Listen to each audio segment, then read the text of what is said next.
BookTube, welcome back to my channel. Today I'm sharing with you the books that I acquired in July. This is my July haul.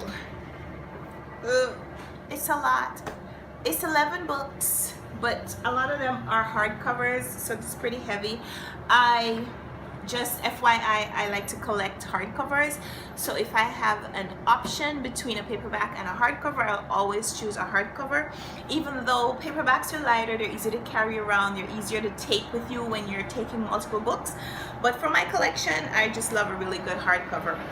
So in July, I acquired 11 books. Some of them are books that I got from the publisher. I also ordered a couple of books from the book depository. I think only one book here from the book depository. Otherwise, I got books from the thrift store, and I visited the Princeton Library in July, and they had a Friends of the Library book sale, and I got a couple of books from there. So I'm just going to share with you the books that I got and tell you where I got them from. I don't really know a lot about books before I read them because I don't really read book blurbs. I don't read the book synopsis. I follow the authors. I know that this is a book that I want to read. Maybe I've heard about it, and I just know that I want to read it. So I will check it out. And most times I start a book, I complete it. I don't DNF a lot of books. Occasionally I do, but in general, once I've started a story, I kind of want to know how it ends, even if I have to skim my way to the end. But we're getting a little off track, so let's get back to the haul. So these are the books that I bought. First is Here and Gone by Helen Beck. This is about a young mother who is running away from her abusive husband, and she's taking her children to California. But as they're driving in Arizona, she gets pulled over for a routine traffic incident, and she loses track of her children's whereabouts, and the sheriff starts to say that he never saw her with any children. So the book is about her trying to prove her innocence and trying to figure out where her children are. I got it from the publisher for free from Blogging for Books. I saw this one at the library book sale. This is Gabriel Garcia Marquez, The General in His Labyrinth. I have no idea what this book is about, but Gabriel Garcia Marquez is one of my favorite authors, and I want to read more of his work. So far, I've only read Love in the Time of Cholera, 100 Years of Solitude, and Chronicles of a Death Foretold. So this is another book that he's written. This is another one of his novels that I want to read, and I saw it, and I wouldn't leave it. It was only $2 at the library book sale. This one came from the Princeton Library. I have already read and really enjoyed The Rosey Project by Graham Simpson, and I saw this one also at the Princeton Library book sale. This one is $3 because it was a brand new hardcover, and I really like this edition. I've seen other editions of this book, other covers, but I like this one with the little bicycle. I don't know if you can see it. I think it's such a beautiful cover. I didn't like The Rosey Effect as much as I like this one, but I loved this book. In fact, this is one of my favorite books from 2016. If you saw my favorites of 2016 video, you'd remember that I had this book on my list. It's about a genetics professor called Don Tillman. His research is in coupling, mating, sexual reproduction, and he decides that it's time for him to get a wife, I guess, to fulfill his role in the species. And so he decides to create the survey so that potential applicants who want to be his wife can complete the survey and prove their compatibility with what he desires. It is such a beautiful book. If you haven't read it, if you haven't read this book, I really recommend it. And Graham Simpson has a brand new book out, The Best of Adam Sharp, which I really want to read, but I haven't gotten my hands on it yet. So for now, I'm just sticking with The Rosey Project. Then The Lowland by Jhumpa Lahiri. This one was shortlisted for the Booker Prize in 2013. Yes, I am still doing that project, but I had a copy out from the library, and I returned it when I found this one. I got this one, I think, also at the Princeton Library book sale, and this one was $3. Yes, $3 at the book sale, and it is a brand new hardcover with the deckled edges, which I really like. There's a picture of Jhumpa Lahiri on the back. This one is set in India. Some of her other books are set in the West, but this one is set in India, and it follows twin brothers, but I don't know too much else about it, but I will be reading this. This is definitely on my August TBR, and I plan to read it pretty soon, so I'll tell you about it once I've read it. I got Annie John by Jamaica Kincaid, and this is another book that I just read last week during the booktubeathon. This is in true Jamaica Kincaid style. This is reflections on her childhood, but fictionalized, so you're reading about someone else and some of the unlikable characters that I'm sure Jamaica Kincaid actually had as a child. She puts them into this fictional character, so you're not sure whether you like or hate this kid, but then you're also not sure how you feel about the author herself.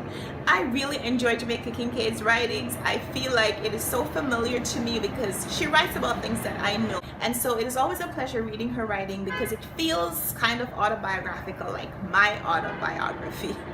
So far this year, this is my third Jamaica Kincaid read. I've read See Now Then and Mr. Potter, and now Annie John, and her writing style is not for everyone. There's a lot of people who criticize her writing, but I think that this is one that is probably more relatable to more people. This one doesn't have her trademark emphasis of certain things where she keeps repeating the same things. This one is more like short essays but connected to form a novel where this young girl is discovering her relationship with her mother and how it impacts her own idea of herself. Really recommend this one as a study on relationships between mothers and daughters and on self-discovery. I ordered this one from the Book Depository, Half of a Yellow Sun by Chimamanda Ngozi Adichie. So far I've only read Americana by her, but I did order another book from her last month, which was The Thing Around Your Neck, which I still haven't read, but I bought another one because I want to read everything that she has published. I really admire this woman as a writer, and I felt so strongly about Americana as a novel that I want to read everything that she's written. So I'm also in the process of trying to collect everything that she's written. So this one I got, and I got it for really cheap. So I'm gonna put a link to my Book Depository down in the description box. So if you would like to buy anything from the Book Depository, go ahead and click my link so you know I can make a little affiliate change. I got this one from the publisher Still Here by Lara Vapniar, and I haven't read this one yet, but I need to read it soon because I need to do a review on it. It's about these friends who met in Russia, but they've now immigrated to the United States and they're living in New York City, and it's about their relationship changing and the things that we either change or stay the same about them as individuals, but also as they relate to each other. I know a little bit about the synopsis because I had to pick the book online, but I don't know anything else about it. One thing that's really attractive to me is I really like the size of this novel.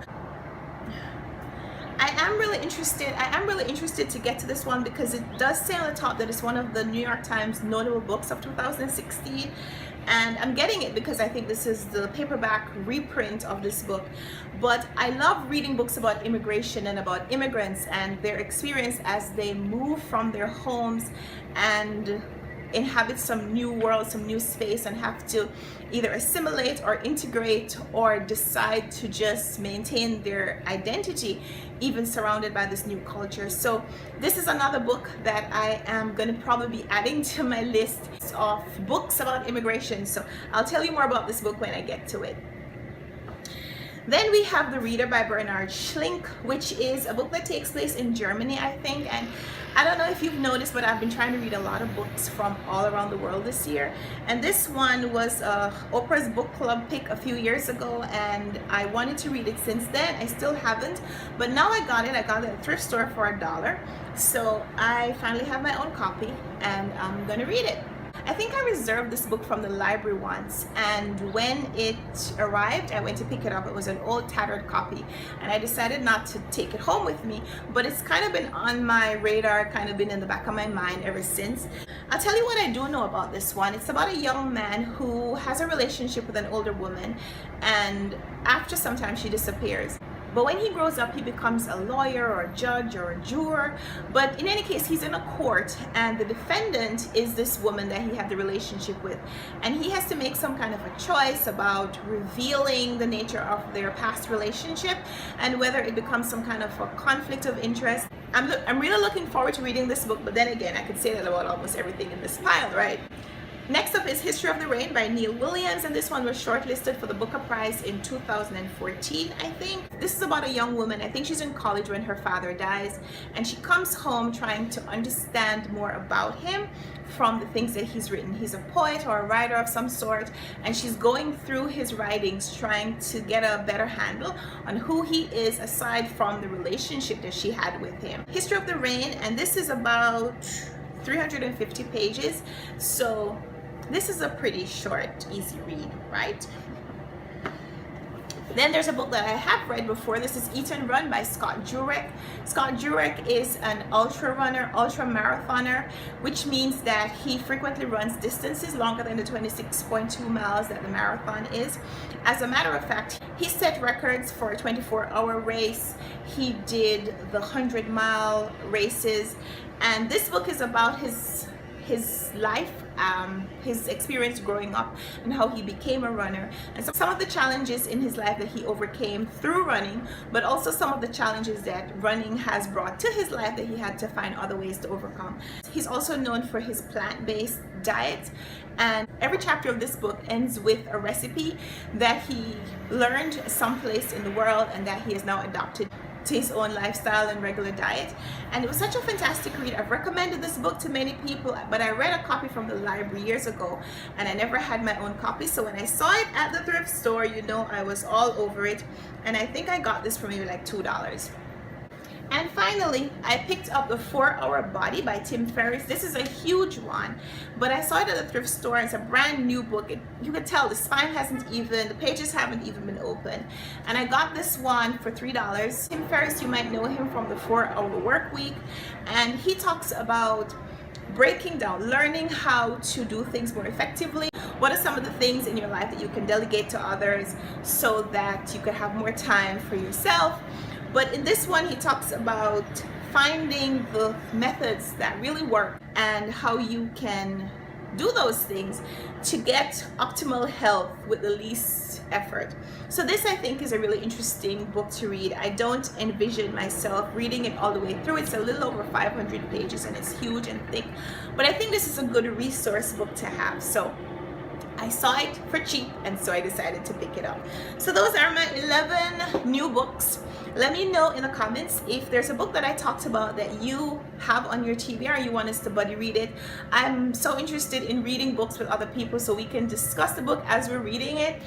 But also, if you've read any of these and want to chat about them, just go ahead and leave me a comment down below. I'm always up for bookish conversation. So thanks for watching my video. I'm sorry about all the background noise. I live in New York City. There is construction happening outside my window at almost every point of the day. So I could choose not to film these videos, or I could just choose to let it happen and just kind of block it out. So hope it wasn't too much of a disturbance for you, and maybe next time it will be better. So thanks for watching. Subscribe if you haven't already, and until next time, happy reading. Bye.